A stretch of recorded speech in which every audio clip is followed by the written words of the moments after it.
Addie Cole's mother was a librarian for 31 years at the Pikeville Public Library. And the thing she believed most deeply, more deeply than religion, which she also believed in, but which she had always felt was compatible with the other thing, was that every story had a shape, not a plot.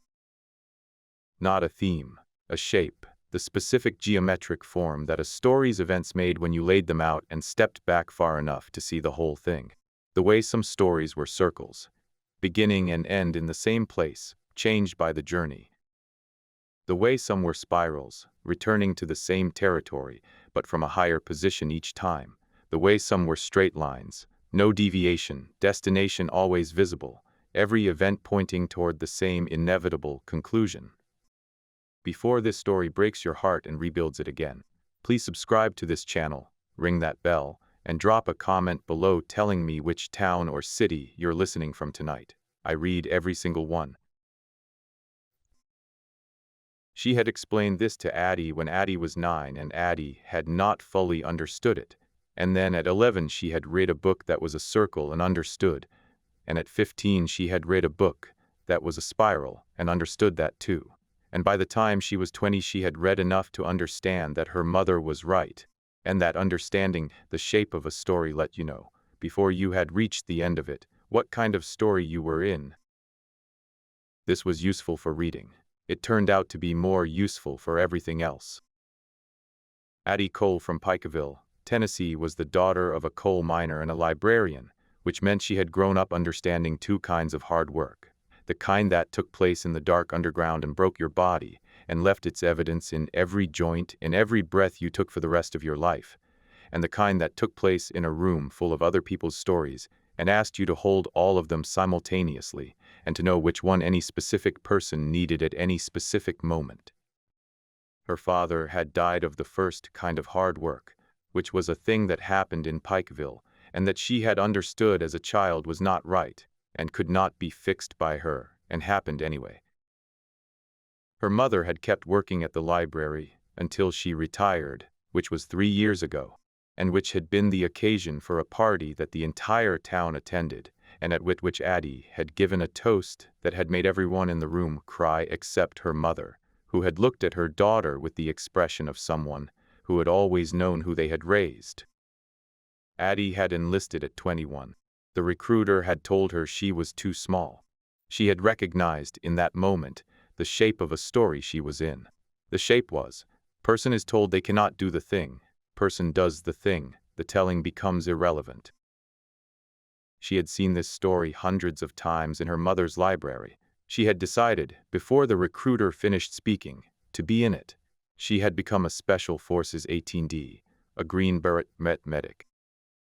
This was the qualification that required a soldier to be capable of performing emergency surgery, managing obstetric emergencies, conducting mass casualty triage, and providing comprehensive medical care in austere environments with no evacuation possible, and no specialist backup available.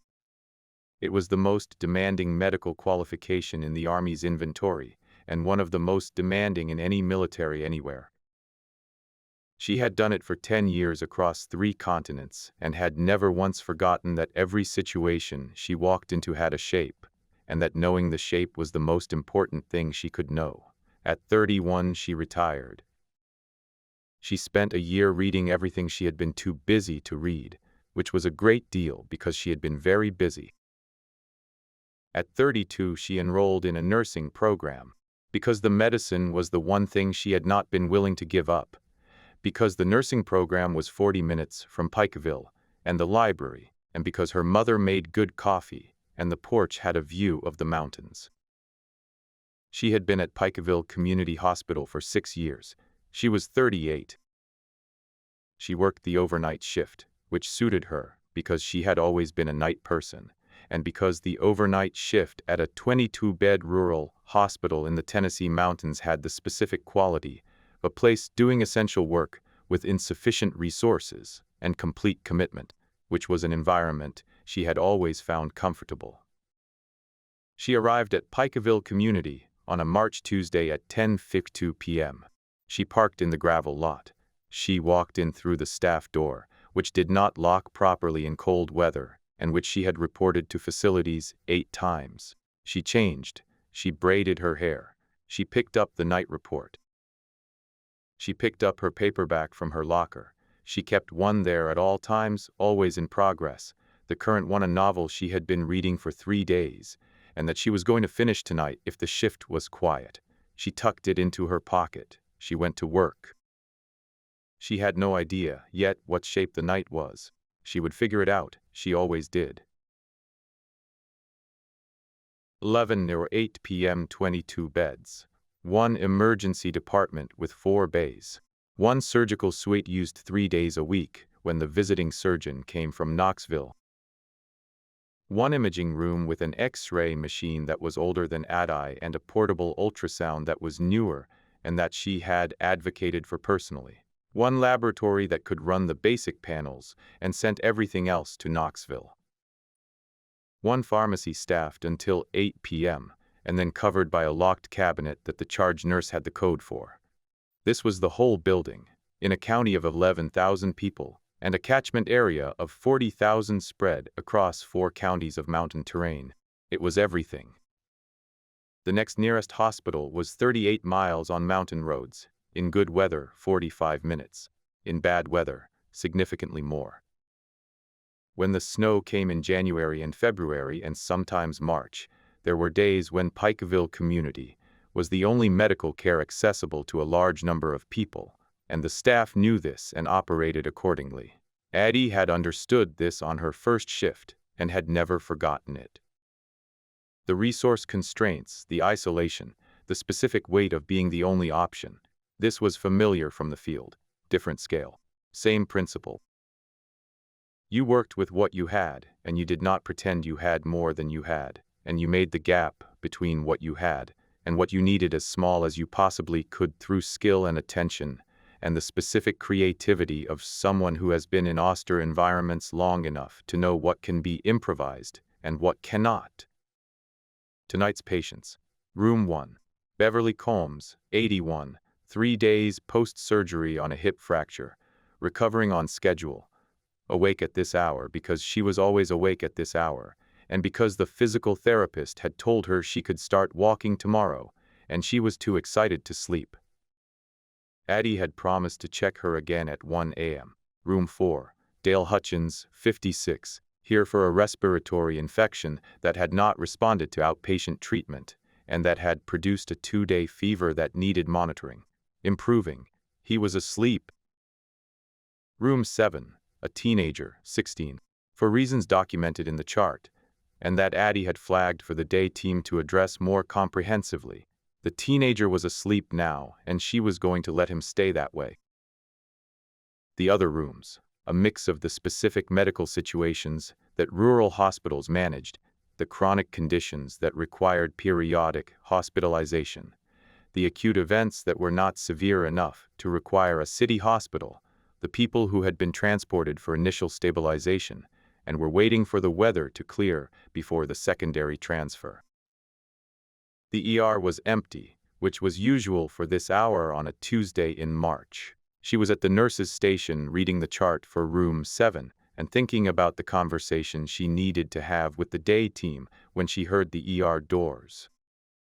She heard the doors, and she heard the voices, and she heard the specific quality of movement that a group of people made when some of them were frightened and some of them were injured, and the whole thing was held together by a situation rather than by a plan. She had heard this before. Different context. Same shape. She put the chart down. She stood up. She did not go immediately. She spent 14 seconds at the nursing station listening, which told her multiple people, at least 5, the specific acoustic signature of someone in significant pain, the man who was injured, the specific acoustic signature of someone who was trying to manage a situation they did not have a plan for, a man's voice, tense, issuing instructions that were not quite orders, and the specific acoustic signature of someone who was very quiet in a crowd of people who were not quiet. The quiet one. That was the data point she held onto. Groups of frightened people made noise. It was physiological, elevated stress, elevated cortisol, the verbal expression of anxiety. People who had been in many frightening situations developed the ability to reduce this expression, to operate more quietly than the situation seemed to warrant. The quiet one in a frightened group was either the most experienced or the most dangerous, sometimes both. She walked around the corner of the nurse's station and into the connecting corridor, and through the connecting corridor door into the ER.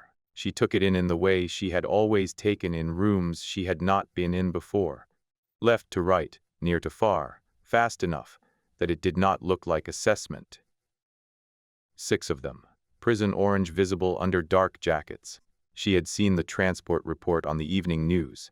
A federal vehicle had gone off the road on Route 30, 6 federal prisoners unaccounted for.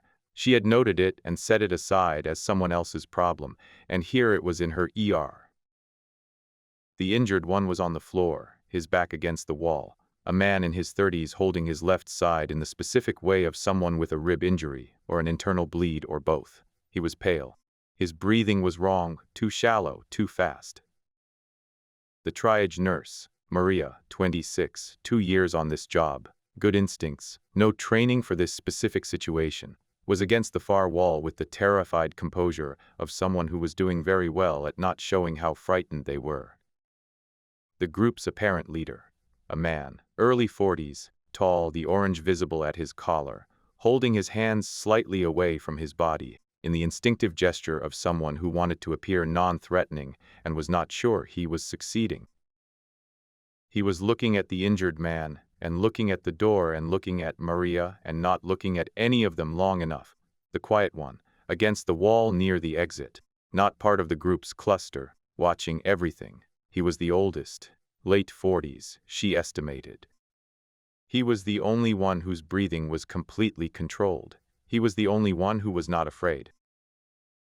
The other 4, frightened, exhausted, the specific appearance of people who had been through something traumatic several hours ago and had not had time to process it, and whose decision-making capacity was therefore compromised. Manageable. She had the picture in 12 seconds. She crossed the room to the man on the floor. "I'm the nurse," she said, crouching beside him. "Let me see." Nobody stopped her. This was what she had anticipated. In a situation this improvised, the arrival of someone with apparent authority and apparent competence created a vacuum-filling effect.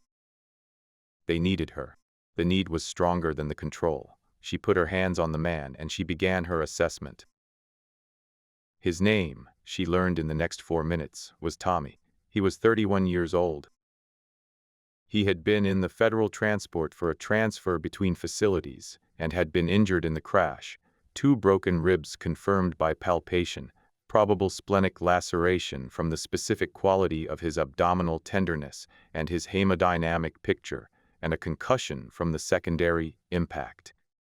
She needed an ultrasound. She needed blood. She needed the portable X-ray. She looked up at the group's leader. "I need to move him to a bay and I need equipment," she said. "Your friend has internal bleeding. If I don't assess and treat it, he's going to go into shock. We don't have a lot of time." The leader looked at her. "You're not going to scream for help. Call the police," she said. "Not while I'm treating a patient. That's not how I work. When he's stable we can talk about everything else. Right now I need to move him." A pause. He nodded. She moved Tommy to Bay 2. She got the ultrasound. She got the blood. She typed and crossed him herself, pulled the unit from the emergency supply, managed the transfusion with the efficiency of someone who had transfused patients in considerably less equipped environments than this. She managed his pain with what she had and got his breathing stabilized, and watched the ultrasound image with the specific attention of someone who had learned to read ultrasounds in a field surgical training that had not wasted any time on anything that was not essential. Splenic laceration, moderate, not immediately surgical, manageable with the protocol she was running. She made the decisions that needed to be made, and she made them without asking anyone's permission, because the decisions were clinical and clinical decisions were hers. While she worked, she listened to the room. There were 6 of them and they had 5 different stories, and she assembled all 5 stories in the hour it took to stabilize Tommy. The leader's name was Marcus. He was 43, had been in federal custody for 18 months on a fraud conviction, had been scheduled for transfer to a minimum security facility. The crash had not been his plan and the hospital had not been his plan, and he was managing a situation with no preparation and no resources and 5 other people who had varying degrees of functional connection to reality. 2 of the others, young, mid-20s, clearly friends before the system got involved with them, were frightened and trying not to show it and would do whatever Marcus told them. The 4th and 5th were older, quieter, not invested in the outcome in any direction that Addie could identify. They were here because they had nowhere better to be, and they were not going to cause problems, and they were not going to be particularly helpful either. The 6th, she had been monitoring the 6th throughout the hour she worked on Tommy. He had not moved from his position near the exit. He had not spoken.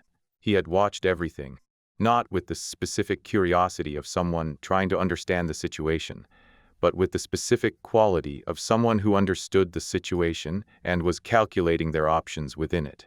She had seen this quality before. In the field. In village elders who had survived multiple regimes, by being the person who assessed every new power structure for its utility before committing to a position within it. In compound leaders who had maintained authority through a period of significant violence by being the calmest and most calculating person in any room they occupied. This man was not frightened of the situation. She did not know yet why he was in federal custody. She knew, from the quality of his attention and the specific way he moved when he moved at all, economical, no wasted motion, that whatever he had been convicted of, it was not his first criminal enterprise. And it was not the reason he was the most dangerous person in this room. He was the most dangerous person in this room because he was the only one who was comfortable. Comfortable people in improvised crises made decisions that the frightened people around them did not anticipate. They operated on a longer timeline. They were patient in a way that frightened people could not be. She needed him separated from the group before she did anything else. She finished stabilizing Tommy. She stood up. She went to Marcus. She spoke to him in the side corridor adjacent to Bay 2, which she had chosen because it gave her a sightline to the ER main space and a sightline to the exit and a position that did not require her to have her back to the 6th man. "Your friend is stable," she said. "He has a splenic laceration that is currently not surgical but could become surgical if his pressure drops. I need to monitor him for the next 4 hours, and I need to be able to adjust his treatment. I need your people out of my way while I do that." Marcus looked at her. "You're not scared," he said. "I'm working," she said. "When I'm working, I don't have room for scared. Is that something you understand?" "A bit, yeah," he said. "Yeah, I understand that." "Good," she said. "I need to ask you something, and I need you to answer me honestly because what I do in the next 10 minutes depends on your answer." He waited. "The man by the exit," she said. "The one who hasn't moved. What's his name and why is he in federal custody?" Marcus's expression changed. Not dramatically, a tightening. "That's Decker," he said. "And he's not like the rest of us," Marcus said. "What he did, it's different. He's been inside a long time. He doesn't have anywhere to go outside. Does he have a reason to stay cooperative with the group?" Marcus was quiet for a moment. "I don't think Decker has a reason to do anything he doesn't want to do," he said. "He's been running this since the crash. I thought I was, but he's been making the decisions." She absorbed this. "Tell me about the crash," she said. "Specifically, tell me how you all ended up going to the hospital." Marcus told her. The crash, the injured Tommy, the decision to go the nearest hospital. The decision had felt like Marcus's idea. Looking back, he said, looking at the wall rather than her, he wasn't sure it had been. "Decker knew there was a hospital here," she said. "I guess so. And he knew that a hospital this small wouldn't have much in the way of security." Marcus was looking at her now. "What are you saying?" "I'm saying that the decision to come here may not have been about Tommy," she said. "What does Decker need that a small rural hospital has?" A pause. "Medications," Marcus said slowly. "The pharmacy. The pharmacy closes at 8, she said. "But the charge nurse has the emergency access code. I have the emergency access code." She paused. "And Decker has been very patient and very quiet and very present for the past hour. Marcus looked at the wall. I didn't, he started. I know, she said. None of the rest of you did. That's the point. She looked at him directly. Here's what I need from you. I need you to keep your people in the waiting area. All of them except Decker. I need Decker in a specific location in the next 5 minutes, and I need your people to not notice that he's there. How do I tell the two young ones to help Tommy, she said. Tell the older two to sit down. Tell them you're handling it. They'll listen to you. He looked at her. Why are you telling me this? He said. Why aren't you just, there's a phone. You could call. I'm going to call, she said. Right now I have a patient who needs monitoring and a situation that needs managing and a man in my ER who is planning something none of the rest of you are part of. I would like to address the most urgent of those 3 things first. Decker, she said. Marcus was quiet for a long moment. Okay, he said. What do you need me to do?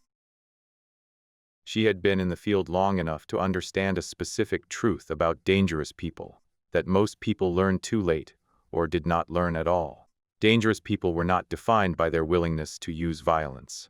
Violence was a tool. Most people, under sufficient pressure, would use it.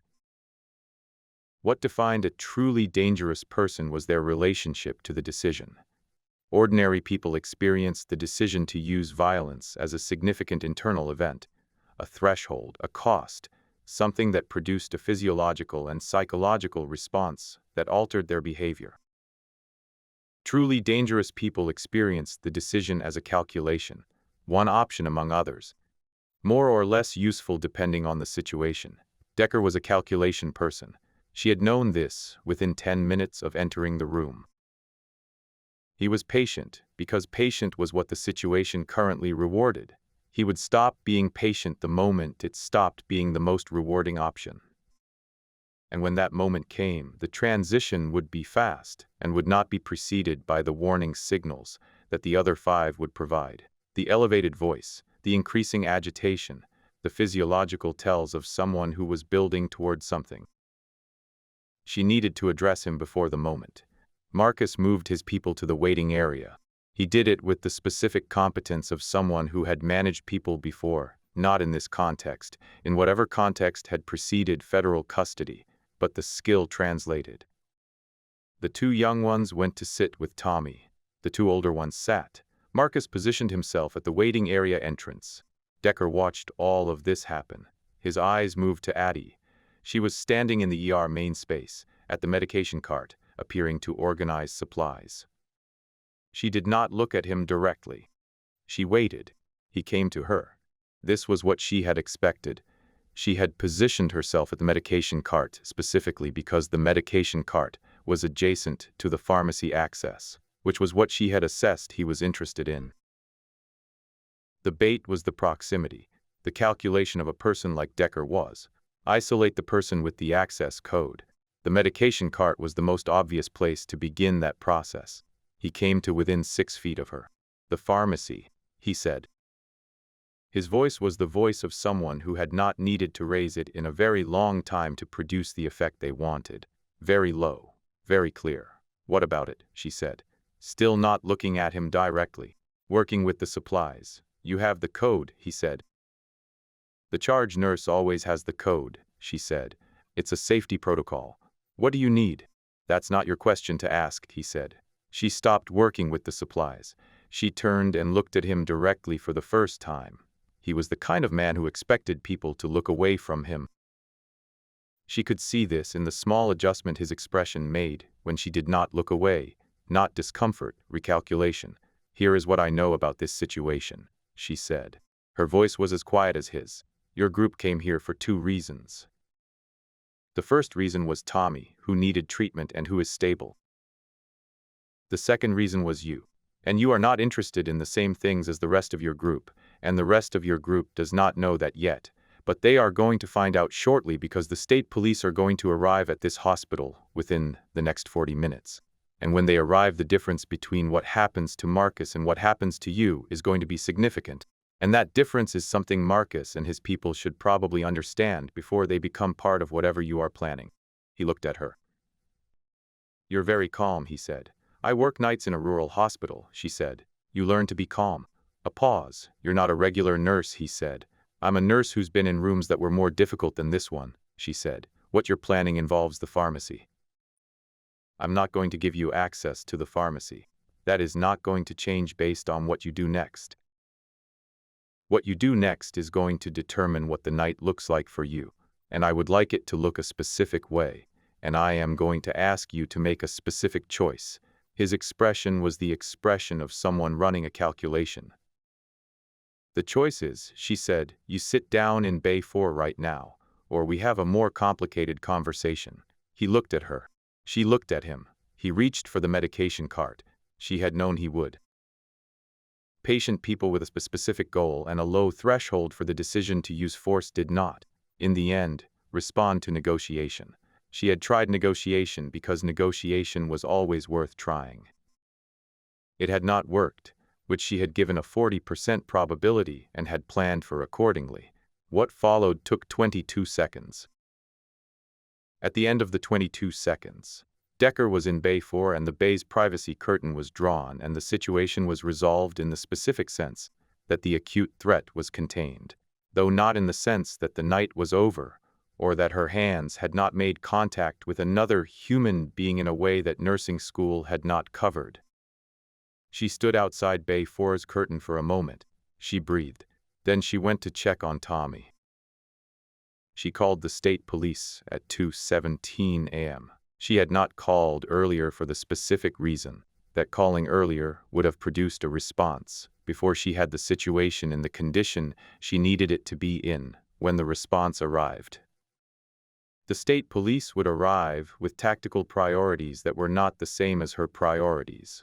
She needed her patient stable, the genuine threat contained, and the remaining 5 in a position that made a peaceful resolution the most available option. By 2:17 a.m. she had all 3. She called the state police. She gave the situation report in the specific form she had used in operational briefings for 10 years.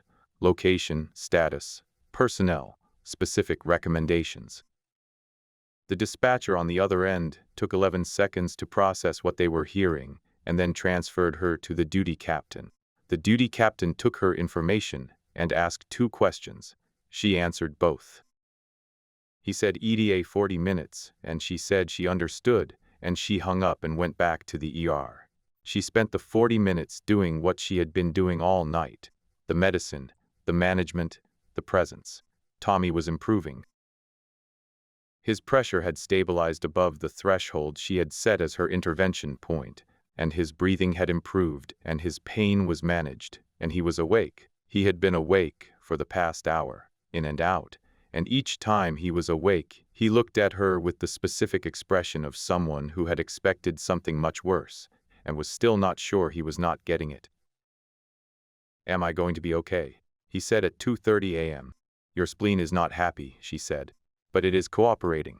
You need surgery eventually, not tonight, when we can get you to a surgical facility with the right team. Tonight you are stable. How long have you been a nurse?" he said. 6 years here, she said. Before that, 10 years Army. He looked at her. Green berets, he said. Not a question. He had been in the Army too. She could see it in the way he had processed information and given instructions even in pain. "What Moas? Attendez," she said. He was quiet for a moment. "We didn't know," he said. "When we came here, we didn't plan, I know," she said. "Rest is Decker handled," she said. Another pause. "Thank you," he said. "Don't thank me." She said, "You needed medical care. I provided it. That's what I do." She checked his monitor. She adjusted the drip rate. She went to check on Beverly Combs in room 1. Beverly was awake, which she had expected. She was sitting up in her bed with the expression of a woman who had lived 81 years in a small Tennessee county, and who had developed, across those 81 years, an extremely accurate assessment of when something was happening. "I heard," she said when Addie came in. "There was a situation in the ER." Addie said, "It is resolved. You are safe." Beverly looked at her with the directness of a woman who had not survived 81 years by accepting partial information. "Tell me," she said. Addie told her. The abbreviated version. The accurate version. Beverly listened with the complete attention of someone who was not going to waste the information by panicking. "The injured man," Beverly said. "He's going to recover?" If he gets to a surgical facility in the next day or two, yes. And the others? In police custody shortly. And you handled all of this. Not a question. I'm the charge nurse tonight, Addie said. Beverly Combs looked at her with the expression she had seen on people's faces before. The recalibration, the update to the model of a person they thought they knew. I remember when you were 11 years old, Beverly said. You used to come into the library with your mother. You were always reading 2 books at once. I still do, Addie said. Your mother always said you had more going on than most people could see. Beverly said she was right. Addie said nothing. She checked Beverly's hip. She checked her vital signs. She adjusted the bed. Can I ask you something? Beverly said. Sure, Addie said. Why did you come back? Beverly said. After everything you must have done and seen. You could have gone anywhere. Why Pikeville? Addie was quiet for a moment. She thought about her mother in the library. She thought about the shape of stories and how you could know, if you paid attention, what kind of story you were in. She thought about the 10 years and the 3 continents and the specific arithmetic of what she had done and what it had cost and what she had brought home from it. Because the stories here are the ones I know, she said, and because knowing the stories is the most important part of the job. Beverly Combs looked at her. That's your mother talking, she said. Yeah, Addie said. It is. They arrived at 3:02 a.m. 8 of them, which was the full tactical response available from the nearest barracks, and the duty captain at the front, who had the specific bearing of someone who had driven 40 minutes on mountain roads expecting something, and was now revising his expectations based on what he found.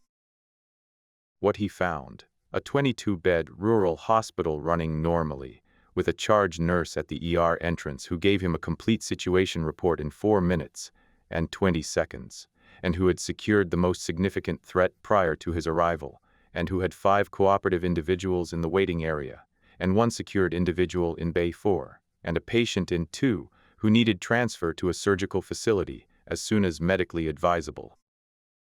He processed this for a moment. You secured Decker, he said. Yes, she said. Decker was transferred from Coleman Maximum Security, he said. He's been inside for 11 years. Armed robbery, assault, 2 counts of I know what he is, she said. Bay 4. The captain looked at her. Who are you? He said. Night charge nurse, she said. Pikeville Community Hospital. He looked at her for another moment. He had the specific expression of a man who had a follow-up question and was deciding whether this was the moment to ask it. It was not. There were 6 federal escaped convicts to process, a patient to transfer, and a small hospital to return to its normal operating condition. I'll need a statement, he said. In the morning, she said. I have patients. He nodded. He went inside. She went back to work.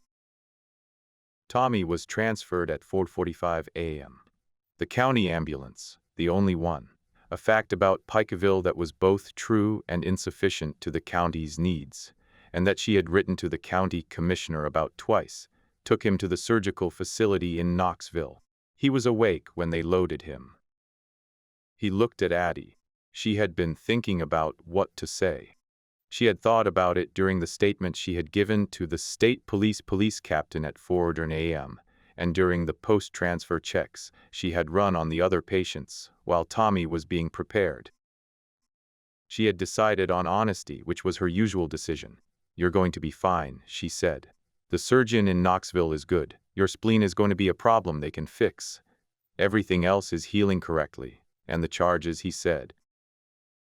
The escape charge. That's not mine to address, she said. But I told the captain that you cooperated fully and that your group did not harm anyone. That's true and it's in the record. He looked at her. You didn't have to do that, he said. I told the truth, she said. That's not doing anything extra. That's the baseline. The paramedics moved the gurney. He was loaded. The ambulance doors closed. She watched it go down the road, the lights on in the dark Tennessee mountains, and then she went back inside. She was reading when the morning shift arrived. The orange plastic chair in the corner of the ER, the one the families used, had become her chair for the last hour. The ER was empty. The state police had processed everyone and left. The hospital was returning to itself. Beverly Combs was asleep, finally. The teenager in room 7 was asleep. Dale Hutchins had had an uneventful night. She had her paperback open. She was on the last 30 pages.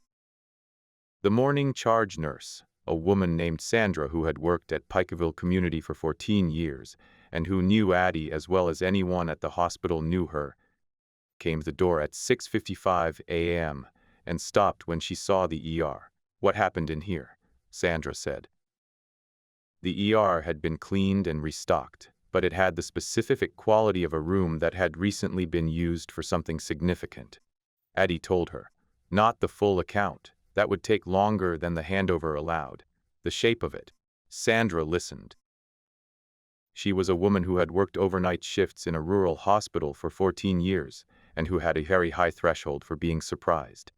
This cleared the threshold. "You handled 6 escaped convicts," Sandra said, when Addie finished. "5, Addie said. "The 6th one handled himself into Bay 4. Sandra looked at her. "Addie," she said, "are you okay?" Addie considered this question with the honesty it deserved. "Yes," she said, "I need sleep and I need food and I need to call my mother. But I'm okay." "Your mother," Sandra said. "Does she know?" "She's going to read about it in the paper," Addie said. "Or she's going to hear it from Beverly Combs, who is going to tell everyone she talks to for the next 6 weeks. I'd rather she heard it from me first." "She's going to worry," Sandra said. "She's always worried," Addie said. "It hasn't stopped her from anything yet." She closed the paperback. "The handover is on the desk. Everything is documented. Tommy was transferred at 4:45. His chart goes with him. Beverly Combs starts PT this morning. She'll want to walk early. The teenager in room 7 needs the day team to have a real conversation with him." She handed Sandra the report. She picked up her bag. She walked out through the staff door, which still did not lock properly in cold weather, and into the March morning in Pikeville, Tennessee. The mountains were the way they always were. She had grown up looking at these particular mountains. She had looked at them from 3 continents, and thought about them and come home to them, and they remained themselves through all of it. The same ridgelines, the same forest, the specific shape of the horizon that she had known since she was a child. She sat in her car. She called her mother. Her mother answered on the 2nd ring, which meant she had been awake. She was often awake at this hour, an early riser, had been her whole life, the library habit of getting to the building before it opened, so the first hour could be spent in the specific quiet of being among books before anyone else arrived. "Addie," her mother said. "Hi, Mama. You sound tired." "I am tired. Long shift." "You're going to hear about it?" Addie said. "I wanted you to hear it from me first." A pause. "Are you okay?" her mother said. "Yes." "Are you actually okay? Or are you okay the way you always say you are?" Addie smiled. This was the specific mother question, the one that did not accept the surface answer. "I'm actually okay," she said. "I had a complicated night. I did my job. Everyone is alive who should be alive. I'm sitting in the hospital parking lot and the mountains look the same as they always look, and I'm going to go home and sleep." A pause. "Tell me," her mother said. Addie told her. The shape of it. Her mother listened the way she had always listened, completely, without interruption. The specific quality of attention of someone who had spent 31 years as the person in a building that people came to when they needed a story that would hold them. When Addie finished, her mother was quiet for a moment. "You knew what shape it was," her mother said. "Yes," Addie said. "You knew from early on, from about the first 12 seconds. Her mother made the sound she made when something confirmed a theory she had been carrying.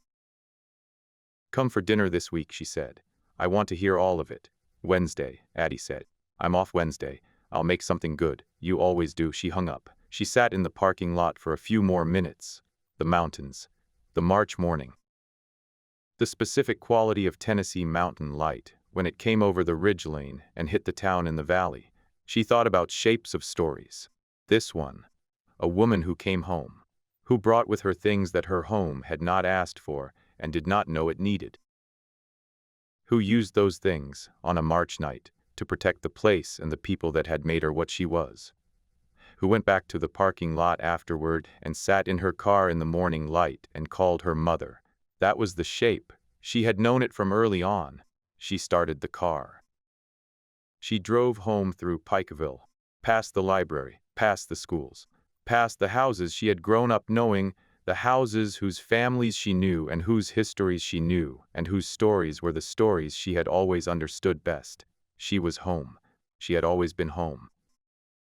And the stories here, as she had told Beverly Combs at 2 a.m. in a hospital room while the state police were 40 minutes out, were the ones she knew. Knowing the stories was the most important part. She had always known that. Her mother had told her in a library in Pikeville, Tennessee, when she was 9 years old. It had taken her 30 years to understand the full depth of what was meant. She understood it now. If you love this type of intense nurse-taking action tales, hit that like button. Share the video with your fellow thrill seekers, subscribe to our channel, and ring the bell so you never miss a new story.